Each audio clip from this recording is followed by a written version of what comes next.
Right, today I'm going to show you the FW Mixed Media paint markers. New onto the market, absolutely brilliant product. I tried these last night, which is why they filled up. Basically I've got 4 different sizes here. You've got literally a 08 size nib here, so it's a fine liner, up to a big chunky block, which is sort of 8 mils and 15 mils flat, so you can sort of get really big marks going if you want to. The idea is you fill them up with FW Mixed Media inks, the acrylic inks. You can also fill it with any other sort of products, but obviously there's no guarantee the nibs are going to sort of survive quite as well because they are designed for those acrylics. But having said that, I filled this big chunky one with water. I filled this smaller round one with water because I want to show you a few ideas I've had with these and sort of what I did use last night. It worked an absolute treat. I'm not going to use the really fine one because I say what I want to show you is going to be big stuff. So basically, first thing you do, simply unscrew them. You have the nib in place, plus the filter system. Obviously on this one I've already filled it up with acrylic ink. You simply pour it in. There is a little ball in there which you need to make sure whenever you take it out or clean or wash it, as you can hear, you don't lose that because it can pop out of the hole.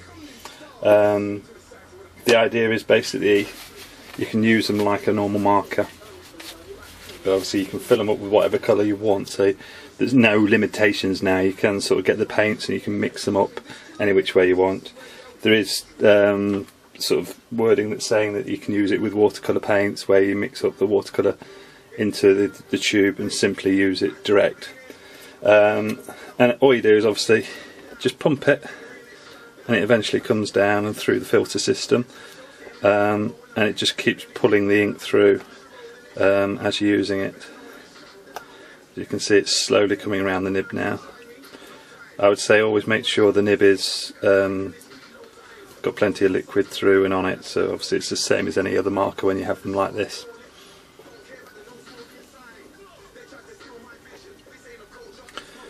Let's see. Then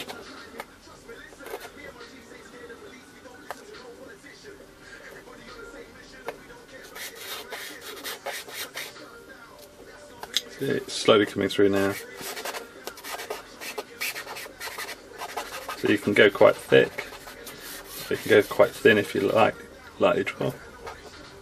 I'm working on a hot press paper here. It's a Fabriano hot press watercolour paper, just because I wanted a smooth surface that will take this sort of paper. And the thing with this is, obviously, you know, I'm going direct here, but what I decided last night was to try with filling it with water, which is why I did it on these big ones. You simply again push it down, water comes through, but then you can use this to flick out. Yeah, you can get some cracking effects happening here. So obviously you've got the graduation of the paint, and not only that, you can obviously add other things into it to make it work, because you can just literally apply directly to the paper. I mean, this is a watercolour, Dr. Martens watercolour radiant ink, and then, you know, you can just put it in, water through, and you know, you can get that to go all the way down through the colour system that they've got, and just keep working it from direct. Yeah, you can move it around, get the colour tones in, and even mix it in with this, because all I've got on this is water. And the nice thing about these is they are designed to flush through, so the nibs will actually be cleaned. You can sort of put them under tap, let the water drain through it, or simply just keep pushing through as you're doing this. And so obviously you can see this has obviously still got some of that Bombay ink on it, radiant ink on it, and it's going to keep moving that across. This is cold press paper. I just wanted to see what the textures would happen like, and obviously that will keep working down, just keep working it through, and you know, it goes through. The other thing I found, this is a Derwent Inktense block. Yeah, put that on as you normally would, again, you can then go on and colour it through, so you can get all the extra textures and colours through from using an ink block.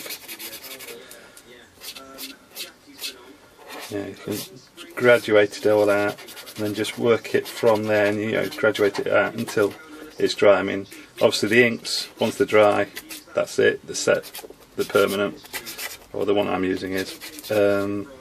The Inktense you can keep using and keep bringing up.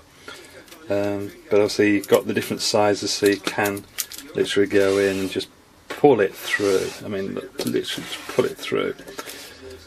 Other advantages, you know, you can take these out in the fill these up, and then just simply use them from the block like a watercolour fill brush. But I find these have got a little bit more accuracy for when you're wanting to draw. Where the brushes, obviously, they've got a bit more flow, but each to their own. Everybody likes what they like. I'm saying you can take these from the brush. Absolutely love these. It's one of my top recommendations at the moment. I got them through, and this is why I'm doing the video straight away. Good variety of sizes, brilliant pens, well recommended.